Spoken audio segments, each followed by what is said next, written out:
Pokemon depresses me. Yeah, that's the title of the video. First sentence I wrote in the script, actually. Consider it my thesis statement, the big mood of the video. It's not wholly accurate, but it's good bait. Now, some disclaimers to get out of the way. I think the Pokemon games sort of suck, but I think it's fine to play them. Even if you're 35 and balding and have that big, open, scary ghost mouth. It's a bit of a stereotype, I know. I can see those easy jokes just sitting there and I want to make them. It's just so tempting. But I'm going to be better than that. I'm going to abstain from just throwing them out there. Much like a male trainer with a Slazzle, I have to be strong. So this is going to be very off the cuff, very informal, just completely disinfo, misinformation, but also very, very opinionated. So again, I get why people of all ages, myself included, continue to play the Pokemon games. Nostalgia is fine. Having an easy, chill game is fine. Training up specific Pokemon, IVs and EVs and the egg moves and natures and competitive, that's all fine. A lot of the new Pokemon are fine. Just look at these two. They're great. They're awesome. People don't play Pokemon for the gameplay. They play Pokemon because they like Pokemon. So, to begin, in a smelly workroom far, far away, I saw that the latest Pokemon game, Scarlet and Violet, was released to extreme memery and ridicule. This directed towards the numerous graphical bugs and glitches, along with just some not very good looking graphics. And if you haven't seen any things, I guess you've been trapped in a coal mine for 2 weeks or just forgot. I'm a bit late here. You can go look up compilations online. They're pretty bad, but also sort of funny. I like the Awooga Eyes one. Her face when she sees your Wiglet. This is all very funny to me. It sort of reminds me of another controversy that happened when another mainline Pokemon game was released, referring here to the Pokemon Sword and Shield. I guess it wasn't on release, but it was when that national Dex cut was announced, and people got big mad at Game Freak for being too lazy to include all 800 Pokemon. Back when I made that other Pokemon video in 2019, the one where I drew that sexy Obstagoon. My whole point in that video was me complaining that people were finally starting to call Pokemon Game Freak out on their bullshit after the national Dex cut was announced, implying that there would have been nowhere near as many complaints on said bullshit, that obviously being the archaic gameplay systems, in my opinion. No complaints, provided everyone could just collect all the Pokemons they wanted to.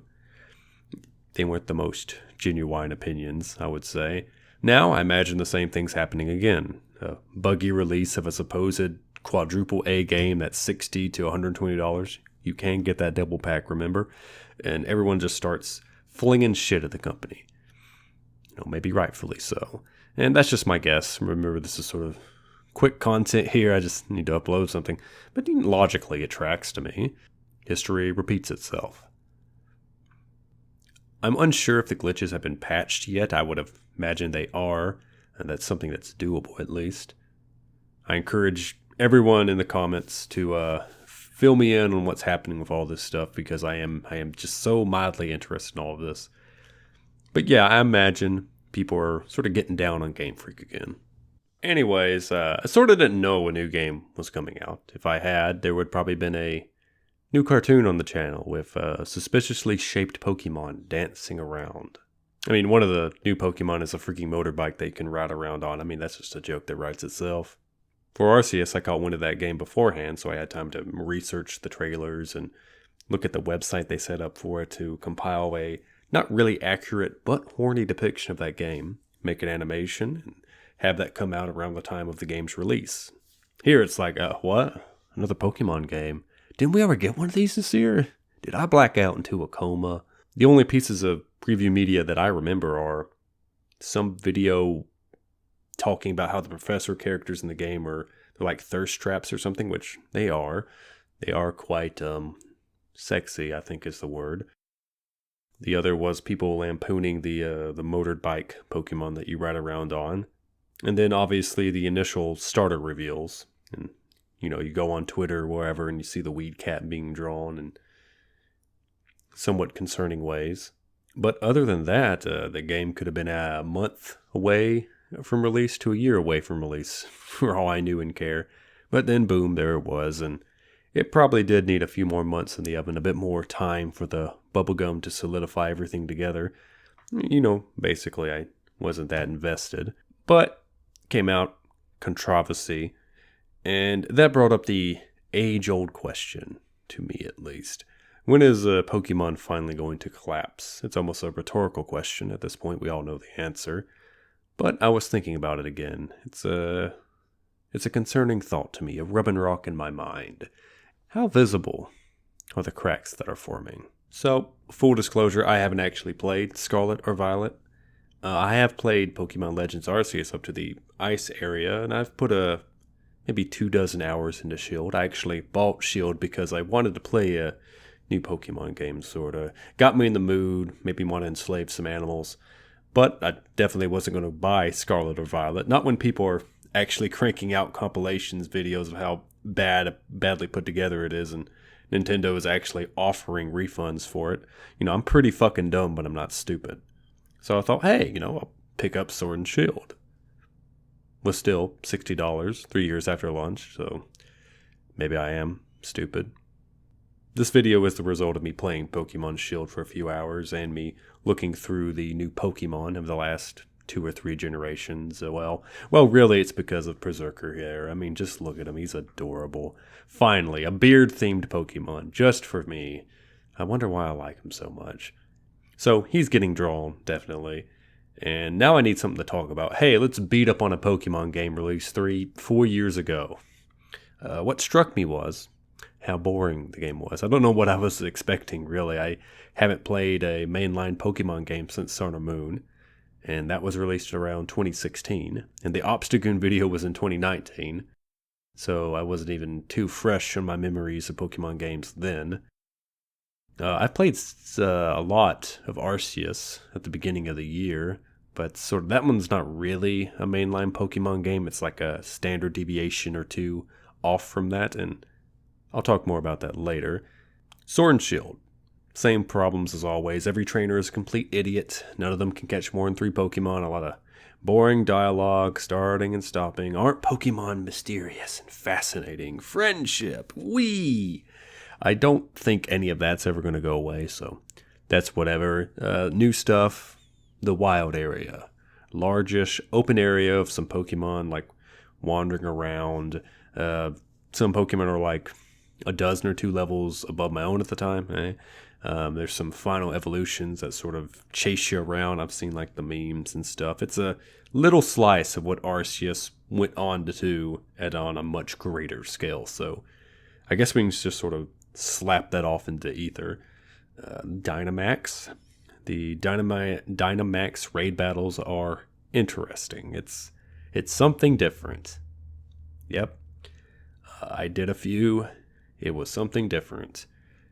As a mechanic, I guess it's sort of like Mega Evolutions. The important named trainers, the gym leaders or rival, whatever, they can use it, so when they do, you use yours. Basically, same shit, different day. But we all know this, it's expected. It's what Pokemon fans have accepted. The unhealthy Stockholm Syndrome with Game Freak, where Game Freak knows that their consumer will always buy next product. It's basically Call of Duty. I'll make that comparison. I saw little Pikachu over there with his scar, his P90. Game Freak seems very adverse to trying new things, like the Attack on Z moves or Mega Evolution, but anything that fucks with the base system, big no-no. You attack, I attack. You attack, I attack. Okay, let's compare speed stacks. Oh, look, I'm faster. I'm going to use a stab electric move to one-shot sweep your entire water team, Mr. Gym Leader. Here, I'll even help you peel Goldeen off the floor. Little cinch there, but she'll walk it off. But Pokemon fans just shrug and nod. That's the game, bro. Just put it down if you don't like it. And again, really, that's fine, honestly. I'm not going to argue against that. It's like someone complaining about Animal Crossing being boring. You're missing the point there. I do like Pokemon, the idea of Pokemon. It's just that all the games feel like wastes of time until the end game. You fight brain-dead trainers. You're besieged by endless, annoying, wild encounters. And along the way, you end up defeating an evil organization that completely shrugs and quits with the 10-year-old with his overleveled Charizard rolls up. And then all you can do with your team is just, I guess, steamroll the Elite Four over and over and over, and then you fill out your Pokédex. And that last part, that's the actual game that we were promised all the way back in Red. See all the Pokemon, fill your Pokédex. Professor Oak materializes as a DMT demon in front of you and tasks you to fill out the Pokédex. But then you have to slog through the Gym League, Pokemon League, whatever, get all these trainer battles just to get anywhere. Why can't I just journey to like the darkest cave or the highest mountains looking for badass Pokemon to study? Why can't the whole game be tracking down Celebi, Geralt style, sniffing its stool, preparing potions to combat it? Why does the 7-year-old have to show me his 3 fucking Metapods he just caught? And the rules of the universe prevent me from telling him to fuck off and punting him over a tree. My totally unique idea to fix Pokemon is just to get rid of the battling or completely overhaul it so it demands just a few more brain cells. At least where it's no longer relegated to third background tasks that I'm doing while watching YouTube videos and drawing on a Skype meeting. That's probably the same thought millions of other jaded millennials have had while playing Pokemon, trying to jumpstart a faded nostalgic memory so they can feel their daily allotted emotion. That's a bit dark. Well, my point still stands. Combat's boring. But the idea of a world filled with cool, stupid, funny, sexy monsters they have to discover and study and train is going to be rather appealing to most game-playing folk. What is Final Fantasy but a Pokemon with only 6 to 10 usable Pokemon? Eh? A game is there, it's just Game Freak shrugs and remakes Pokemon Red for the dozenth time. Maybe mandatory 2v2 battles, 3v3 battles that seem to work pretty well for Coliseum and XD. Maybe game balancing where every Pokemon doesn't insta-gib because you happen to memorize a fucking type chart. You know, how fine is the line between a game being for all ages and a game being for babies?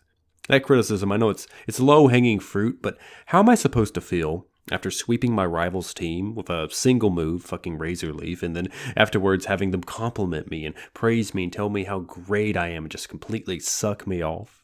You know, every Pokemon game is the story of the 10-year-old Wunderkind. They get their first Pokemon, and a week later, they stomp a mud hole in the champion's ass. Well, nothing is probably going to happen, because Pokemon is smashing A through all the bullshit, and then just collecting the Pokemon you like. And then let's breed a Pokemon with some egg moves, perfect IVs, let's go shiny hunting, let's EV train, let's build up a perfect team, you know, hey, here's all my dark team, here's my team of all like horses or something like that. For what purpose? The Elite Four could use another thrashing. I suppose you could also try competitive, that seems to be a narrow slice of Pokemon players. And seems a little sweaty, I think. I'll admit one sort of important thing. I have not played too much of the post-game Battle Frontier Gauntlet style game modes, sort of in the end game of the Pokemon series. That could be a saving grace and deal some damage to these opinions I'm flinging out here. I've always focused on the main storyline because back when I was an amoeba, a Mojo amoeba, that's what I did. I started a new game, I got through it, you know, I collected all the Pokemon I want, Charizard, Gengar, Aerodactyl, Tyranitar, fuck yeah. And after I did all that, I got Mewtwo, I whinged and suffered and cringed until I convinced myself to just start a new game. And all those Pokemon washed away like tears in the rain. There's a nice little bit of PTSD for me. I don't remember what kind of post-game challenges there were in like Fire Red and Pearl and Sapphire. Those are the 3 I think I played the most.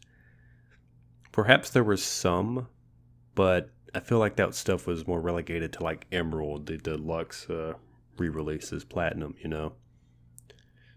But maybe there actually was a lot of it, and I'm just a fool screaming into his microphone. Full disclosure here, 80% of me doing this right now is me just enjoying a good rant and making a fun bitching video. I would recommend not taking any of this too seriously. Just allow me to scream. It's fun. Anyways, like I said, nothing is going to happen. Game Freak has no incentive to change anything. I did a full millisecond of research and looked up the sales numbers for Scarlet and Violet, and guess what? 10 million units the first 3 days. Now, that's literally just a meaningless number to most people, so we got to compare it to something. So let's pick God of War Ragnarok. Sold 5.1 million units in its first week. That's like half as many units in twice as much time. Ergo, God of War Ragnarok must suck ass then. Checkmate, Sony cucks on Suicide Watch. 10 million, that's a new record, I think, for Nintendo. I believe that's what I read. Other data points, Pokemon Legends Arceus and the remake of Diamond and Pearl did a easy 6 mil on both their opening weeks. Money trains like this don't stop until they, I guess, derail. And in the end, it just really doesn't seem like people care that I find Pokemon games boring. They'll just keep buying them despite me. I'll keep buying them despite myself. I got some problems I have to work through. But really, why does this happen? Pokemon is comfortable. People don't care if it never changes. I guess to be more optimistic, Pokemon has untapped potential. That's a much more pleasant way to say it. My hope, my light shining in the darkness, I guess, would be Arceus, actually. Arceus was more interesting. Like, there was an idea that I could see working there. Execution-wise, same combat formula, same set of problems. Premise. Here's a new group of people traveling to a brand new region, trying to develop it and sort of fighting against the local Pokemon who don't like humans, they're not used to them, and there's this local indigenous people who, they could have gone really bad PR-wise. Let's just move past that. You were this little isekai child who got transported there, and you had to actually work for Galaxy Team, discovering and learning about all these new Pokemon. Like, catch this many, use these moves on them, see them doing these behaviors, like an actual research game. In practice, really lied on the research, but it's there. And there's Pokemon that are just literally Metroid traversal power-ups that let you get to different locations, climb up a mountain, fly, they find different rare Pokemon. Oh, look, there's alpha Pokemon that are more difficult to fight and more aggressive, and they come in different sizes. And there's these boss battle Pokemon that are truly the Dark Souls of Pokemon. Like, you, the isekai child, have to dodge, roll out of the way of their attacks, then damage them with your own attacks. And once you go through that, you have to actually Pokemon battle it for a bit, and has multiple health bars. You have to do that a few times. And that's a lot different from what I know as Pokemon. Plus, the way it played, like, you had your little isekai child, you could move him around, but you could just throw out a Pokemon, just toss the fucker. And in self-defense, to gather items, to just see him go quee and be cute. That just felt better to me. There wasn't actually a lot of combat, like trainer battles. There was very few of those. And the only battles there were against, like, named characters in the story. So there's no youngster Joeys, there's no bug chaser Billies. Pokemon are just basically for self-defense when exploring. Gotta be strapped when the 12-foot-tall Amazon Lapunny smells your teenage ass. And there was a little wrinkle in the combat, actually. There was the strong and agile style, which was like a stance that your Pokemon used to move in. If it was strong style, the move did a little bit more damage, but it lowered your turn order. And if it was agile style, the move was weaker, but it raised your turn order. That really didn't matter, really, most of the time. But some Pokemon trainers, they would throw out like multiple Pokemon against you. They just break the fucking rules. No one gave a shit. So it would be like 2-on-1s or 3-on-1s. And in those, there would be like a main Pokemon you were fighting against. But they would like come with little boss ads, like a Zubat that was 20 levels too low. And it was just there to debuff you with Supersonic. That's something. Little isekai child trying to research Pokemon and figure out what's going on with the noble Pokemon. That's the big boss battle ones. To get the next mission, you have to rank up by filling up your Pokédex or whatever it is in that game, which is you just catching Pokemon and then researching them, doing all those little like check mark list challenges and stuff. You get to new areas, you get new traversal Pokemon moves, and then there's the overarching mystery, like how the fuck did you get sent back in time? What isekai'd you? And I think to actually beat the game, I don't know if this is true or just some 100% bullshit, you have to fight Arceus, to like catch or beat him or whatever, you have to actually catch or fully research every single Pokemon. So it's like, hey, the actual goal of Pokemon is being, like, that's the goal of the game. And if you haven't actually played Arceus, you can imagine that all this is maybe a little interesting. And if you have played Arceus, you know how much I'm stretching this premise out. Major point is that in all this rambling, Pokemon games that aren't Pokemon games they're discernibly more fun, to me at least. The farther we get away from Pokemon Red, the better. I guess I need to check out the Ranger and Mystery Dungeon games. Those would be excellent tests of my theory. If anyone wants to recommend me some of those, just type in the comments, I guess. I'll be sure to do it soon, in between animating and drawing commissions and trying to cry myself over to sleep that the Callisto Protocol wasn't the greatest game ever. I really need to do a coping video on that eventually. Maybe I already have. Anyways, here's the drawing I have. Berserker and Annihilate. They done thrashed all the other starters into paste. I quite like the idea. It's very funny to me. When I started doodling out the thumbnails, I was trying to find an idea to work with. I thought I'd just be drawing Berserker in a simple combat action pose. Simple enough. But I arrived at the idea of Berserker sitting on a defeated Pokemon with that shit-eating grin of his, the classic copyright TM shit-eating grin. And then Annihilate just somehow snuck in there. Okay, they teamed up and beat up all the Kuma-aligned Pokemon starters. They literally used beat up. It's perfect. That's the story. This is an example of me liking an idea and not really knowing how to resolve it artistically, so I just throw caution to the wind and say fuck it. If you watched any of my other art videos, I don't really have a defined style I stick to. Jack of all trades, master of none. So I don't know what I'm going to be doing once I get past the sketch phase here in this drawing. I picked out my animator pen of all things and lined it with that. Then I guess I cel shaded it. Simple. Then I went in and put some low opacity color and overlay layers to jitter the color up, give it something there, something subtle. And I don't really care where those sort of polygon selects went. And then I put the shading layer under all that. Not a multiply layer, I just picked the colors out and went darker and warmer with them. And then for the flare, the little pizzazz, I put in that hard rim light over everything, even the line art, with that sort of really slight orange color accent in between it. Solid, cel-shaded illustration with two little, I guess, stylistic tweaks. And with that, I finally made good on my promise to talk more about the actual art in these fucking videos. I don't mean to make Pokemon videos, it just happens. I'm so sorry, everyone. Please forgive me. Like I said, I'm actually at peace with what Pokemon is and will allow people to play what they want. Perhaps take my ramblings under advisement. I've seen only a little what Scarlet and Violet has to offer, so perhaps some of my issues are improved upon. Maybe. I'm sure to play that 3 years from now and let you know what I think. Also, I'm sorry this drawing isn't the sexy weed cat, but Plague literally did a video drawing that one already, and I can only rip off his content so much.